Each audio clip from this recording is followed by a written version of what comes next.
İnsanların çoxu xarici dünyanın gözləntiləri ilə elə məşğuldur ki, öz daxillərində olanlardan tamamilə xəbərsizdirlər. Milyonlarla insanın erkən yaşda ölümü ilk növbədə bu səbəblə əlaqələndirilə bilər. Diqqət edənlərdə belə xəyal gücündən çəkinmək və həqiqi təhlükələri görməkdən gəlmək kimi yayğın bir xəta var. Bir fərd üçün keçərli olan aşağı-yuxarı bütün insanlara uyğunlaşdırıla bilər. Görürəm ki, əslində bu şəkli dəyişdirilmiş bir nemət idi. Çünki mənə həyatın qorunmasında, uğur əldə etməkdə daxilə boylanmanın misilsiz dəyərinə minnətdar olmağı öyrətdi. İş təzyiqi və bütün bu bilik keçidlərindən şuurumuza dolan fasiləsiz fikir axını müasir həyatı bir çox cəhətlərdən təhlükəli hala gətirir. İnsanların çoxu xarici dünyanın gözləntiləri ilə elə məşğuldur ki, öz daxillərində olanlardan tamamilə xəbərsizdirlər. Milyonlarla insanın erkən yaşda ölümü ilk növbədə bu səbəblə əlaqələndirilə bilər. Diqqət edənlərdə belə xəyal gücündən çəkinmək və həqiqi təhlükələri görməkdən gəlmək kimi yayğın bir xəta var. Bir fərd üçün keçərli olan aşağı-yuxarı bütün insanlara uyğunlaşdırıla bilər. Məsələn, içkinin qadağan edildiyi dövrü düşünək. Bu ölkədə indiki məqamda alkoqol istehlakına qarşı sərt və hətta konstitusiyaya zidd tədbirlər görülür. Amma kiçik yaşlılarda belə sərbəst istehlak edilən qəhvə, çay, tütün, saqqız və digər qıcıqlandırıcılar ölənlərin sayına baxsaq, bədənə daha çox zərərlidir. Tələbəlik illərimdə qəhvə aludəçilərinin şəhəri olan Viyanada çap edilən ölüm elanlarına baxardım. Gördüyüm qədərilə ürək problemlərindən ölənlərin nisbəti ümumi ölümlərin 67%-ni təşkil edirdi. Çay istehlakının həddən artıq olduğu şəhərlərdə ehtimal ki, oxşar müşahidələr edilə bilər.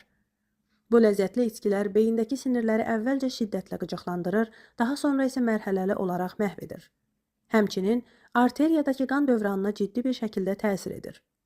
Buna görə də nadir hallarda istehlak edilməlidir. Bunların zərərli təsirləri yavaşdır və qavranılması çətindir. Amma digər tərəfdən, tütün asan və müsbət düşüncəyə səbəb olur. İnsan beyninin original və enerjili düşünə bilməsi üçün lazımi konsentrasiya və fokuslanma imkanını azaldır. Saqqız qısa bir müddət üçün faydalıdır, amma daxili sekresiya ifraz sistemini məhv edir və müalicə olunmayacaq zərərə səbəb olur. Kiçik miqdarda qəbul edilən alkoqol mükəmməl bir qüvvətləndiricidir, amma çox miqdarda istehlak edildikdə toksik təsirlərə səbəb olur. Amma nəzərdən qaçırılmamalıdır ki, bütün bunlar təbiətin qəti, ancaq ədaləti olan, ən sağlam olan yaşasın qanununda ona köməkçi olan müthiş əleycilərdirlər. Buradakı həqiqət mövcud həyat şərtləri altında işimizi yaxşı görə bilmək üçün qıcıqlandırıcılara ehtiyac hiss etdiyimiz və buna görə də həddi aşmamağımız, iştah və meyillərimizə hər cəhətdən nəzarət etməyimizin vacibliyidir. Mən illərdir bunu edirəm. Beləliklə bədənimi və zehnimi gənc saxlayıram. Yoxsul qalmaq hər zaman xoşuma gələn bir hal deyildi, amma həmin anda yaşadığım xoş təcrübələrdə kifayət qədər təmin olunurdum. Bəzilərinizi öz təlimlərim və meyillərimlə razılaşdırmaq ümidi ilə bir-ikisindən bəhs edəcəm. Qısa bir müddət əvvəl bir gecə qaldığım otelə geri qayıdırdım. Havanın kəskin şəkildə soyuq olduğu bir gecə idi. Yer buzlu, ətrafda isə heç bir taksi də yox idi. Məndən yarım blok geridə arxamca başqa adam gəlirdi. Göründüyü kimi o da bir an əvvəl bir daldalanacaq yer tapmağa çalışırdı. Anidən ayaqlarım havaya qalxdı. Eyni anda beynimdə bir şimşək çaxdı. Sinirlərim reaksiya verdi. Əzəllərim gərildi və mən 180 dərəcə çevrilərək əllərimin üstünə düşdüm. Sonra sanki heç bir şey olmayıbmış kimi yeriməyə davam etdim. Bu məqamda arxamdakı yad adam mənə çatdı. Qəribə nəzərlərlə məni süzərək neçə yaşım var dedi. Hardasa 59 cavabını verdim. Niyə soruşdun? Heç. Bunu daha əvvəl bir pişiyin etdiyini görmüşdüm, amma bir insanın əsla. Bir ayda yeni bir eynək sifarişi vermək istəyirdim. Bir göz həkiminə gedərək lazımi yoxlamalardan keçdim.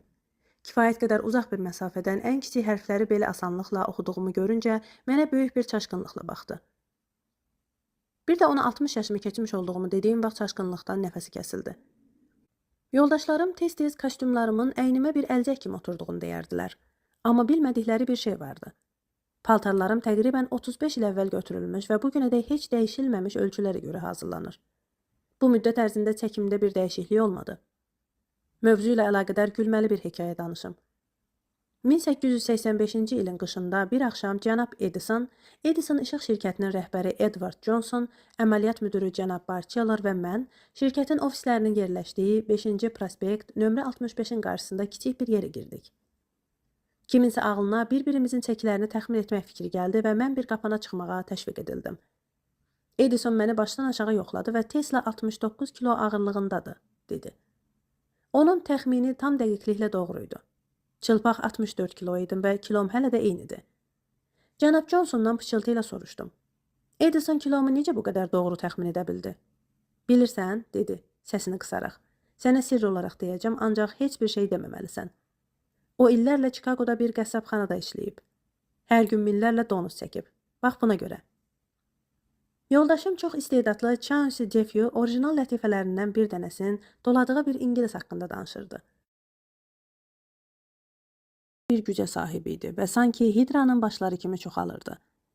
Həyatın acıları, ölüm və dini qorxular kimi düşüncələrin arasında boğulmuşdum.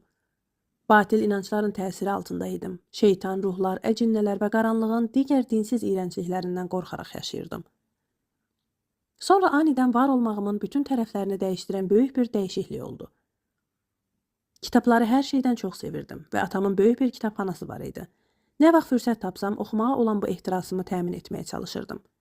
Atam isə buna imkan vermir və məni oxuyarkən gördüyü vaxt sanki qaynayırdı. Gizli-gizli oxuduğumu hiss edəndə bütün şamları gizlətdi.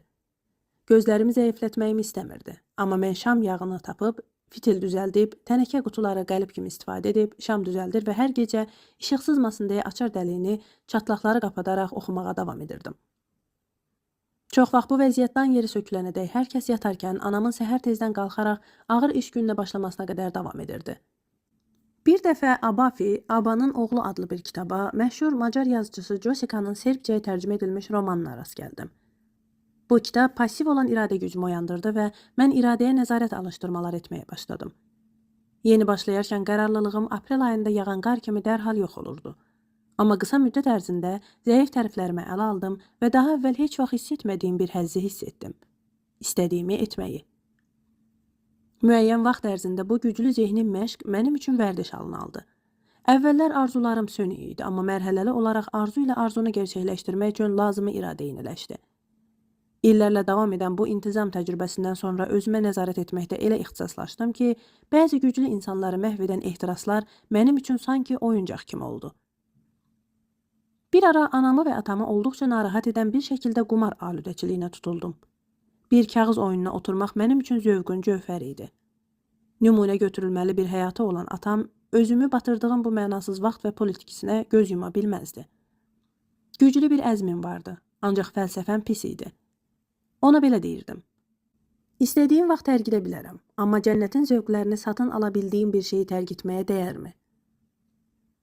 Atam tez-tez əsəbini üzə vururdu, ancaq anam fərqli idi.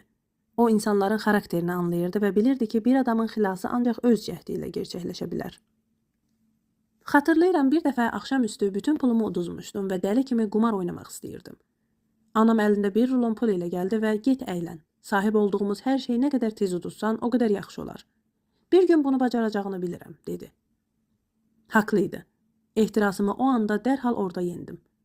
Öhdəsindən gəlməklə kifayətlənməyib, içimdə heç bir arzu qırıntısı qalmayacaq şəkildə onu qəlbimdən söküb attım. O andan bəri hər hansı bir qumar oyununa qarşı dişimi qurdalamaqdan artıq bir maraq göstərmirəm. Başqa bir dövrdə isə sağlamlığımı təhlükəyə atacaq qədər həddindən artıq çox siqaret çəkdim. Daha sonra iradəm üstün gəldi və çəkməyi tərk etdiyim kimi bütün meylimi də yox etdim. Uzun müddət əvvəl hər səhər içdiyim bir fincan qəhvənin səbəb olduğu ürək sıxıntılarım var idi. Bir anda tərk etdim. Amma etiraf etməliyəm ki, bu çox çətin oldu. Bu şəkildə digər pis vərdişləri və arzuları təhlil etməyə başladım. Yalnız həyatımı qorumaqla qalmayıb, bir çox insanların məhrumiyyət və fədakarlıq olaraq görəcəyi bu vəziyyətdən məmnun qaldım. Politexnik İnstitutu və universitetindəki fəaliyyətimi tamamladıqdan sonra tam bir əsəb çöküşü yaşadım. Bu dərdi çəkdiyim müddət ərzində bir çox qəribə və inanılması çətin hadisələr müşahidə etdim. İkinci hissə. İlk ixtiraçılıq təcrübələrim. Həm psixologiya və fəlsəfə tələbələrini maraqlandıracağını düşündüyüm üçün, həm də bu əzablı dövrün zehni inkişafım və sonraki işlərimə böyük təsir etdiyinə inandığım üçün bu qeyri-adi təcrübələrimdən qısaca bəhs etməliyəm. Amma bunlardan əvvəl mövcud olan, bəlkə də qismən bunların izahatını da özündə ehtiva edən şərtləri və vəziyyətləri də nəql etməyim zəruridir. Uşaqlığımdan bəri özümə diqqət etməyə məcbur edilmişdim. Bu vəziyyət çox əziyyət çəkməyimə səbəb oldu. Amma indi baxarkən görürəm ki, əslində bu şəkli dəyişdirilmiş bir nemət idi. Çünki mənə həyatın qorunmasında, uğur əldə etməkdə daxilə boylanmanın misilsiz dəyərinə minnətdar olmağı öyrətdi. İş təzyiqi və bütün bu bilik keçidlərindən şuurumuza dolan fasiləsiz fikir axını müasir həyatı bir çox cəhətlərdən təhlükəli hala gətirir.